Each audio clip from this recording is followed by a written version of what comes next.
Question to Igbo leaders. The Obi of Onitsha, Ezaro, Ozo Igbo Chief Ato Eze, Governor Alex Oti, the different governors of Igbo land, except the cabal-pocketed Hope Uzodimma, Igbo religious leaders who have voice across Nigeria. Where is your son? Where is your brother? Where is your nephew? Where is Nnamdi Kanu? How do you wake up in the morning with all your influence in Nigeria, knowing that Nnamdi Kanu is wrongfully locked up? How do you go to bed at night and sleep well, knowing that Nnamdi Kanu continues to be locked up? Those are rhetorical questions. You don't have to answer them, but I thought I'll ask. Tonight I think of my home, the home where I was born. I think of my family and the poor farmhouse we had. There in my home, we had no sophistication. We had no timepiece, the cockcrow and the sun, all we had. Rise early at sunup, we'd go to the farms, drive the man. Hello. This episode today is about Nnamdi Kanu. It's a story that I want to tell you from the viewpoint of people other than myself. But I thought I'll introduce the topic. And in introducing that topic, I'd like to ask every clear-conscienced Nigerian, what has Nnamdi Kanu done that the Boko Haram bandits haven't done worse? What has Nnamdi Kanu done that the Fulani herdsmen haven't done worse? And what has Nnamdi Kanu done that's any different from what Sunday Igboho and the people fighting for the Oduduwa nation haven't done? And based on those questions, I ask you, why is Nnamdi Kanu still being incarcerated while all these people are walking the streets of Nigeria free? We come from different tribes.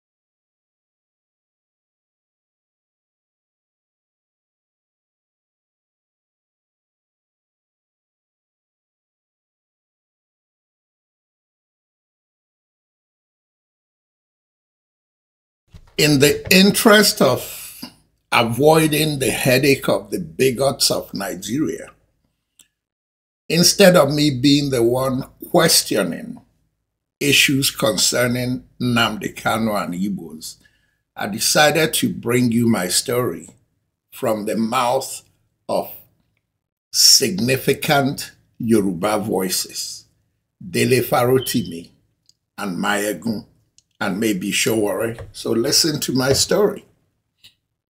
There are some certain things that are going on, okay?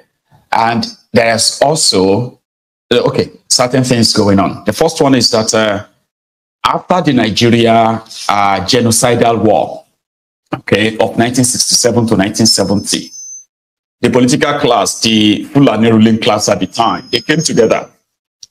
And in their political solution to that Nigeria, no part of Nigeria will be bold enough to break up or attempt to want to break up from Nigeria in the future. So they started with the Igbos. So they started redrawing the map through the creation of state. They started redrawing the map of the eastern part of Nigeria. Okay, that's just a soundbite to introduce what's coming on later. But before I get there, I wanted to say this before I forget. A lot of times we criticize the Igbo people of Rivers State and some, not all, of the Igbos in the Delta. I know that the Asabas have been solidly behind Igbos, regardless of what has happened. But I want to use this opportunity to kind of say that even though it should be embarrassing for Igbos in the Delta and Ikweres who deny their Igbo-ness, I want to go on record to say that I really understand their pain. If any person was in that region, be it in the River State Ikwere region or the Delta Igbo region, during the Civil War, especially when the terrorist Muritala Mohammed came into Delta and what he did to Igbos in the Delta, you'll understand why the ones who survived wanted to distance themselves from being Igbo. It was a survival thing. It was a survival instinct. Put in those shoes. Even Igbos from the current Anambra and Imo and Abia and Ebonyi and Enugu may have done similar things. Hello, everybody. Once again, this is Fred Wanko coming to you from our studios in Chicago with another edition of Bold Talk on Island TV. And as usual, I like to say good morning, good afternoon, and good evening to you, depending on where you are around the world.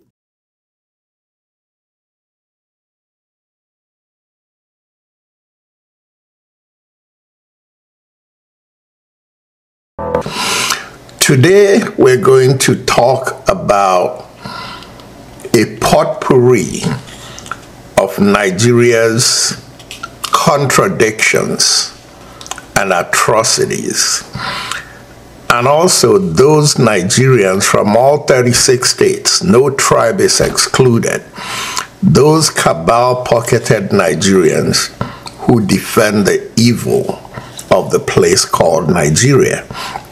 And I'm going to be doing the talking. Besides my own commentary on it, I'm going to bring in third parties. And one of the main things that I've always dwelled on is the fact that the Igbo story in Nigeria, because of all the stereotypes, it's better told by non-Igbos that are amongst the progressive population of Nigeria.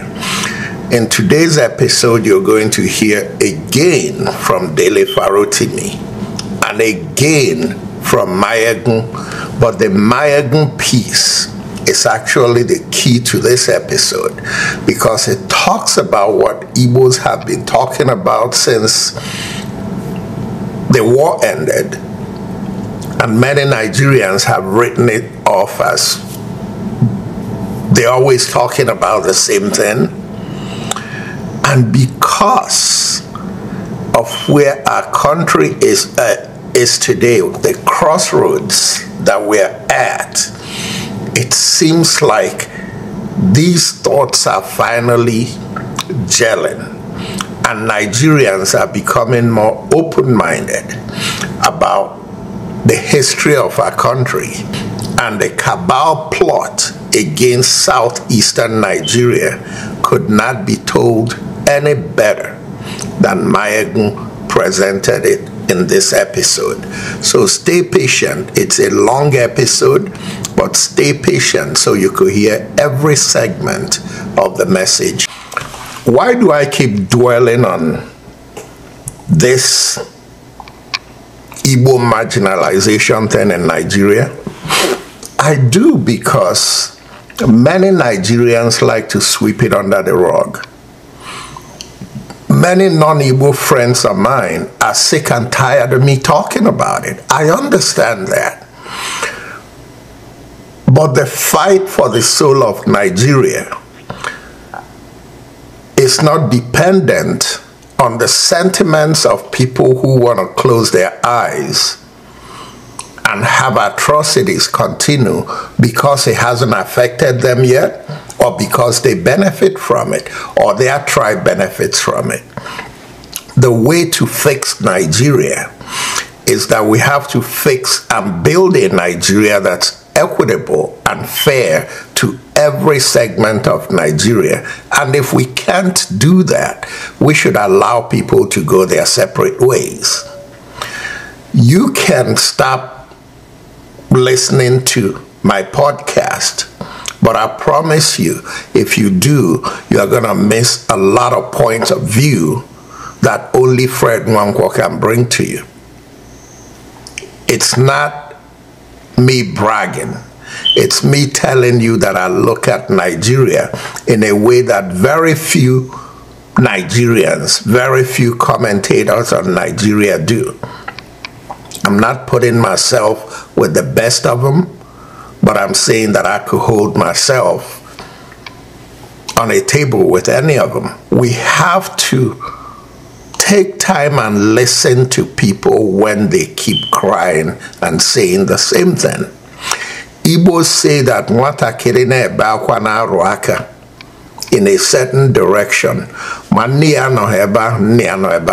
When a kid keeps crying and pointing in a certain direction, if his mother is not there, his father is there. So pardon me for continuing to go back to this, but give me credit for bringing you Maiyegun to be the mouthpiece, a non-Igbo, to tell the story of Igbos in a way that you could better understand it. There are a lot of overt and covert atrocities that has been committed to the southeastern part of Nigeria. But instead of Nigerians of all tribes standing up and saying it is wrong, the propaganda in Nigeria since 1970 especially, up till recently when the social media wouldn't let them get away with their lies anymore, the propaganda had been to brainwash Nigerians into thinking that Nigeria's problem is Igbos, and if you get rid of Igbos or minimize Igbos or whatever, Nigeria's problems will be solved. That's why you see all the subtle things going on across the country, in Lagos, in Rivers State, and obviously in the north. Let me start out with these sound bites from Dele Farotimi. But the bulk of what we're going to listen to today is going to be my commentary, but less of it, and Maiyegun's complete, detailed analysis of the genesis of the divide and conquer that the cabal has unleashed on the Igbo peoples of Nigeria. Folks, today, President Tinubu is the man at the helm. He cannot run away from it. Nnamdi Kanu remains in jail. If he wants Nnamdi Kanu out, Nnamdi Kanu will be out the next day. And Tinubu's defenders will make all kinds of excuses for him. Before I get to Maiyegun, let me bring you Dele Farotimi to explain to you who Bola Ahmed Tinubu is when it comes to all the conniving things that's going on, not just against Igbos, every conniving thing going on in Nigeria, including the ones against his own tribe. Listen to Dele Farotimi explain it to you.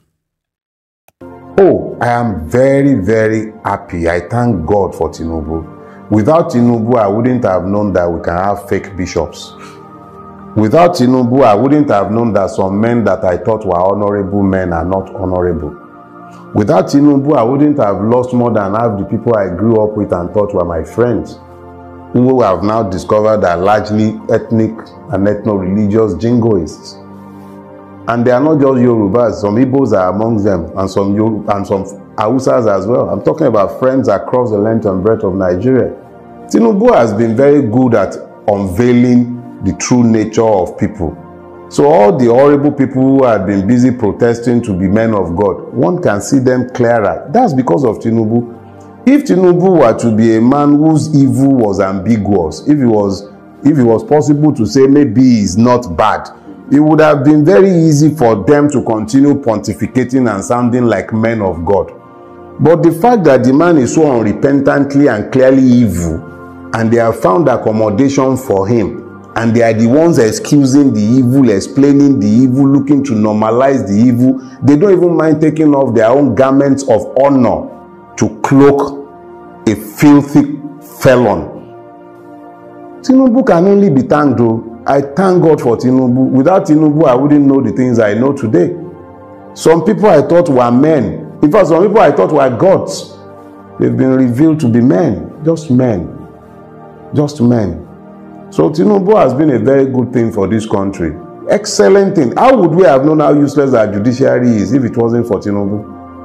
Tinubu has been a fantastic blessing to Nigeria. So now we know that some men who used to pontificate about honesty does not matter to them. Men who used to talk about citizenship, freedom, electoral rights, it doesn't matter to them. Now we know. If it wasn't for Tinubu, how would I know? Some men would have gone to their graves with honor if it wasn't for Tinubu. Do you know how many people Tinubu has turned naked? No, I am thankful for Tinubu. Now, before I hand over to Maiyegun, I'm going to use this clip from an American movie as a satire to demonstrate to you what Igbos have been going through in Nigeria since the end of the Civil War and the deprivation that many close their eyes to because of the brainwash they received since the end of the war. Just watch. Wow. Where is she? Where the hell have you been? Where the hell do you go every day? To the bathroom, sir. To the bathroom. To the damn bathroom. What are you doing there? There's no bathroom for me here. What do you mean there's no bathroom for you here? There is no bathroom. There are no colored bathrooms in this building or any building outside the West Campus, which is half a mile away. Did you know that? We may belong to different races, have different colors. We may speak different languages and follow different religions. We may even have different perceptions and live in different realities. But we all live in one world and belong to a single humanity. Yes, folks, we come from different tribes, but we belong to a single country and a single humanity. And until we decide to go our separate ways, our consciences should jointly prick us to try and think about the other person when we see atrocities being committed by our government against the other person. Now listen to Maiyegun and his account of what the federal government has done to make sure that Igbos in Nigeria are disjointed and fighting each other. Just watch, because too often you hear Nigerians say, Igbos are this, Igbos don't like each other. Listen to the genesis of that quote-unquote hate of Igbos against one another. But there are some certain things that are going on, okay? And there's also, certain things going on. The first one is that after the Nigeria genocidal war, okay, of 1967 to 1970, the political class, the Fulani ruling class at the time, they came together. And in their political solution to that Nigeria, no part of Nigeria will be bold enough to break up or attempt to want to break up from Nigeria in the future. So they started with the Igbos. So they started redrawing the map through the creation of state. They started redrawing the map of the eastern part of Nigeria. Okay? Because you see, the Igbos, they were major ethnic group in Nigeria as a whole. Okay? And they are major ethnic group in the eastern part of Nigeria, but there are many other ethnic nationalities there. Somehow, the criminals in Nigeria, through the, through their propaganda machine after the genocidal war, so they redrew the map and they started cutting the Igbo communities, Igbo towns, Igbo cities, and all of them that they could cut off. They started cutting them off out of the heartland of the Igbo land. So they started cutting them to other border states. But at the time, some of us, some of us who followed this, we initially thought they did that to reduce them in outlook. Okay? And then, for the horror of the civil war, there are so many other, including this Anyoma, Asaba, a few places where the Igbos were indigenous too, because of that civil war and the horror of it. Many of them had to deny their connection to the Igbo. They had to deny their Igbo link totally. Even though they couldn't drop the language, they tried to dilute it, not to sound Igbo, not to share, you get, until the 80s, 90s, when some of them are now kind of bold enough to start naming their children or start giving their children Igbo name. But they were denying that because it was so horrible, right? The war, the genocide, to the point that the atrocities of the Biafran soldiers too, who carried out attacks on some of the communities that were like border towns and all of that. They carried out attacks on them for supporting the federal troops. They said they were like informant to the federal troops. To the federal troops, to the same border town people, the federal troops also are attacking them, killing them, because they believe that they are like informants for the Biafran army. It was horrible. Those who survived those horrible period, some of them, their only solution was to deny their link to Igbo. Just in case if anything goes wrong again, they can easily say, no, we are not Igbo. No, we are not Igbo. Nothing to do with Igbo. Igbo, stay away from us. So some of you may not understand this when you see them online denying their Igbo link. But apart from the online madness, they know who they are. That's one of the damages of the Nigerian Civil War. When they said there is no winner, there is no vanquish, it was to continue the war and keep everybody divide and rule. But that's all we thought they were doing. We didn't know that some of these communities too, they were cut off from the Atlant Igbo land because of the mineral resources embedded under their lands. So they turned them to minorities. in some other conjoined together tribes and ethnic nationalities called states in Nigeria. So they turn them to minorities in those places. Because if the Igbos are going to break away from Nigeria, they would have to live with nothing. There's an impression that Igbo land is landlocked. They had that campaign until now. Guess those who were promoting the campaign of Igbo land being landlocked? The people that are landlocked, like Niger, like Chad themselves. But they are the ones who are controlling the oil blocks. Many of the supposed oil explorations that should be added to the names of states like Abia, Imo, Anambra, what's the other one? I think partly Enugu. But whenever they are talking about oil exploration in Nigeria, they talk about the Niger Delta. And guess what? Before this division, the people, the leaders of the Niger Delta and the rest of them, they were all together in what was then the eastern region of Nigeria. The politics was between them. The betrayals between them, the whole thing that the politics caused between them, back then they were all together. They were fighting, just like what we had in Yoruba land. You know? But yeah, they succeeded in trying to make them believe that the reasons why the Igbos want to dominate, they actually made them believe that the Igbos want to dominate the non-Igbos in the eastern Nigeria.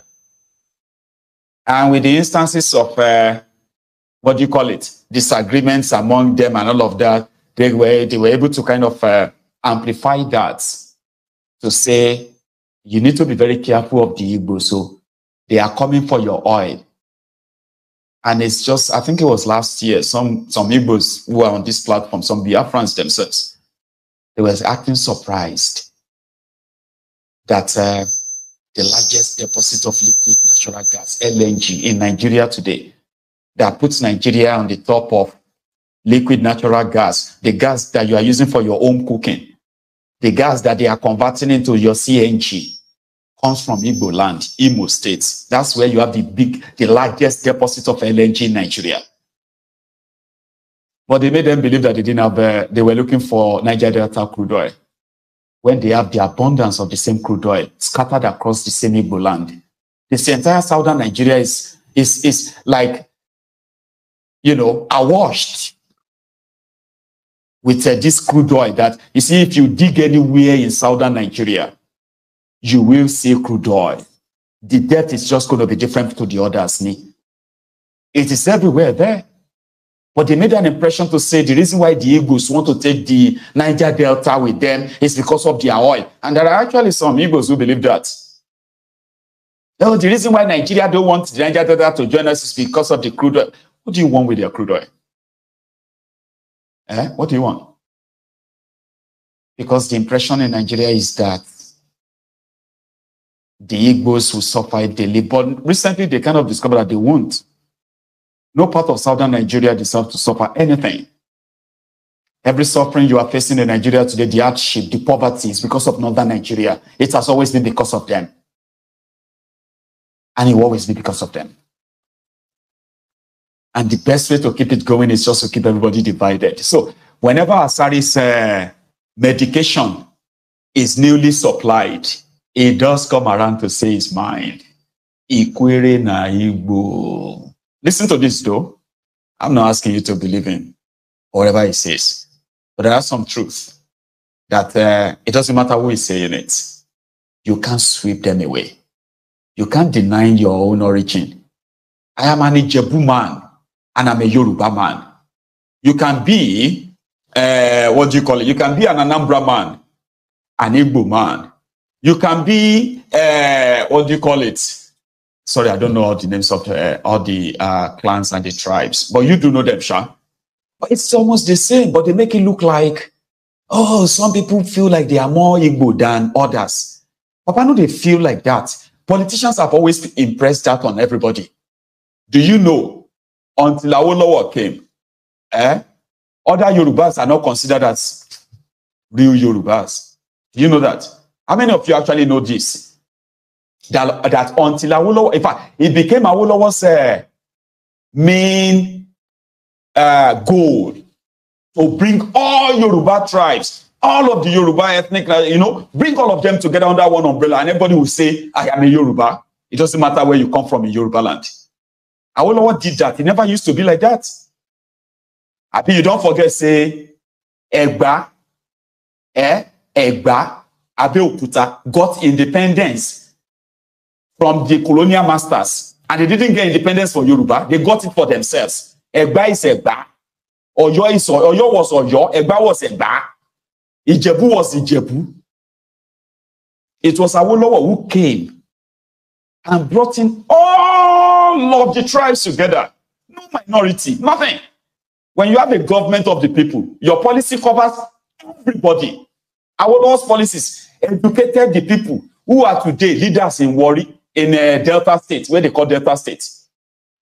Awolowo's education educated so many people who are today in the Midwestern region before they created it. These were people who are like, they were not Yorubas, but were by design, they were part, right? But the real Yorubas everywhere, Awolowo was so busy. And that is why people used to say the Oyo people are the real Yorubas. They say Oyo people are the real Yoruba. In fact, it was because of them they are calling us Yorubas. So what is wrong with you? Because in reality, right, as time changes, people kind of now know that except the political class, the elite, they keep you divided that way to rule you. If you are smart enough, right, you will discover that every Igbo is Igbo. Every connection you have to the Igbo land makes you Igbo. But politicians want you to know that no, you are not Igbo. Because you, knowing that you are Igbo, will now bring back the truth about the Igbos, the Yorubas, the Hausas, as the three major ethnic nationalities in Nigeria. That was the history. Before they started mixing it up with Fulani this, Fulani that. It never used to be like that. You know? So when Asari said, Ikwere na Igbo, well, I think you should listen. Please. Igbos and the Igbos, who makes up River State, you can't take us for granted.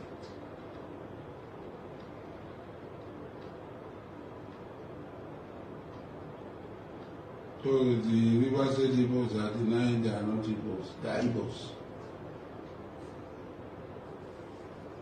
Yeah. How can you go say that Benin? Where say that Benin? What language are they speaking? Benin language. What name are they answering? Is it Bunwa?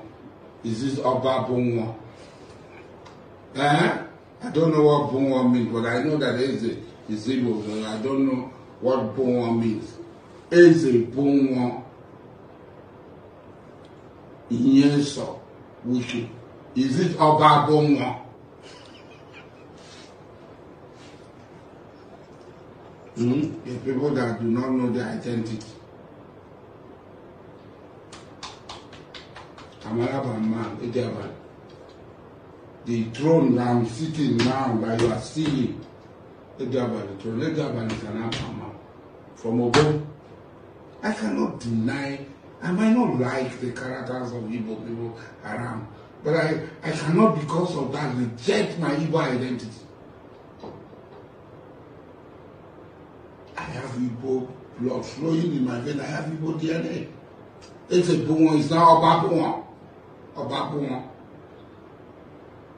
These are the characters that the president, Bola Tinubu, is about. Who are even denying where they come from.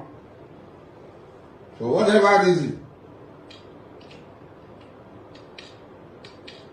Amechi is this thing. Wigwe is this thing. Which of them is answering a Benin? That about Benin. Hey, they are Benin people, everybody is Benin. What can I go be Benin? I think if the fear that our ancestors, those of you who witnessed the Civil War, those of you who survived it, I'm talking about those of you who are matured enough and witnessed the Civil War. A lot of you have carried on with the war in your head, and you have tried so much to make us carry it along for you. And I'm talking about all of you, including the Igbo survivors.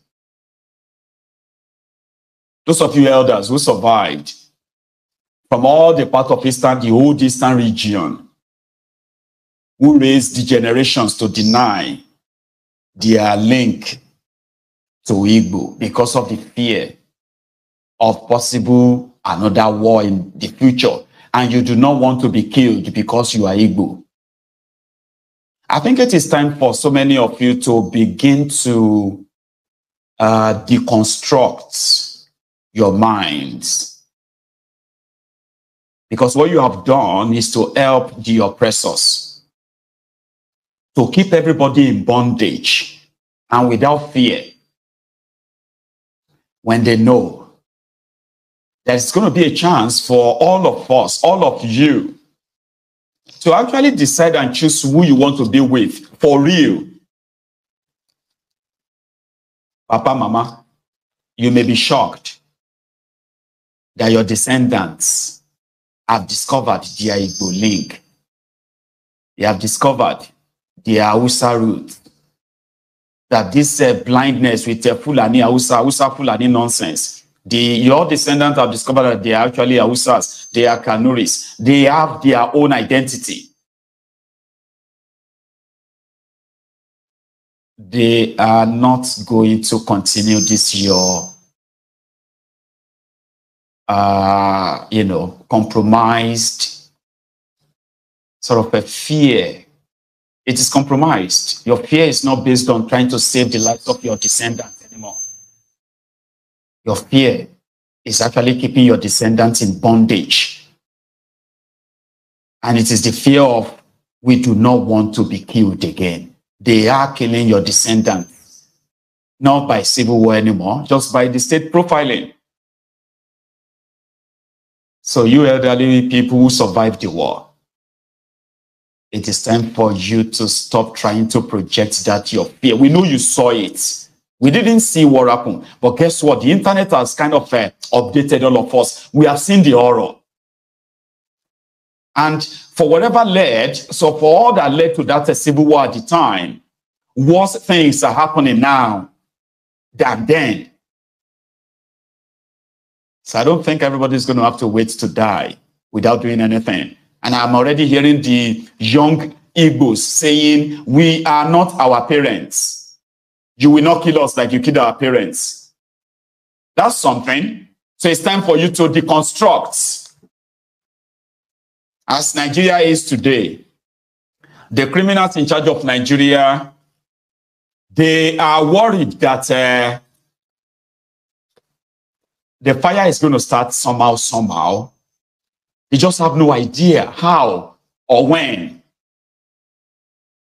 They haven't done anything to keep all of us away from that fire. They've pushed us to that wall so much that you see those old fear, be careful stuff and all that. I don't think it's going to really work too much longer anymore. So it is time for you to deconstruct and tell yourselves the truth. Denying your real roots, where your brotherhood is, where together you held Nigeria down for 30 years. Denying yourself, denying your roots and all of that now is not keeping you safe, is it? It will never keep you safe or your children safe. It will only keep them alive long enough as slaves, probably in a foreign land, because we're probably going to lose our land if this contraction continues, if this fear of don't offend the Fulanis, don't offend this, continues. If these weak men and women who are more interested in the, in the money that they are going to make from being in public office than the protection of the people that they used as their meal ticket to those offices. So it's not going to last. You need to deconstruct. You need to tell us how you survived it. You need to prepare us. You shouldn't continue to deny your identity. In denial that a lot of people are doing. Listen, I've said this many times. The Igbos, and nobody is trying to force anybody to join them about anything anymore. What we're asking for is that we force the hand of the rogues in Nigeria at some point. And when we force the hand of the rogues in Nigeria at some point, it will then lead to us having a conversation if we really want to be part of this contraption going forward or not. There are those of you who believe that in 100 years' time, nothing, Nigeria, nothing break. Forget it, Baba. Or maybe because of people like you, it will break and you will still be alive. And then that shock could be one of the shock that you are going to take to your grave. I never believe it in my life. I can never, if anybody told me that Nigeria is, you might be shocked to death.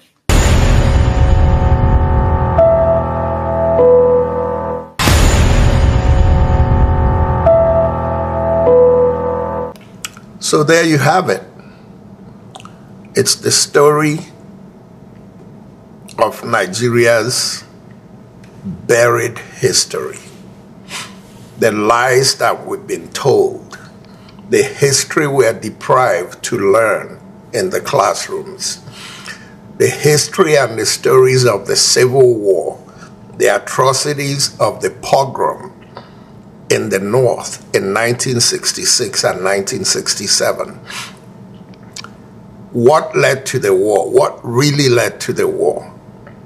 All those things are the reason we keep on killing ourselves while the rich ones are never killed and they benefit from the chaos. I guess that's a potpourri of different ways of looking at it. I don't think I need to add any more to it. Maybe all I need to add is, ladies and gentlemen, once again, this is Fred Nwankwo, coming to you from our studios in Chicago with another edition of Bold Talk on Island TV. And until next time, good night and God bless.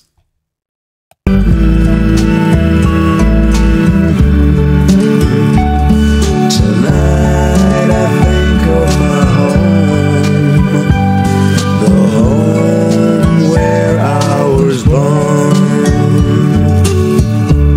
I think of my family and the poor farmhouse we had. There in my home, we had no sophistication. We had no timepiece, the cockcrow and the sun, all we had. Rise early at sunup, we'd go to the farms, drive the monkeys away from the maize farms, and the birds away from the rice farms. Come back home at sundown.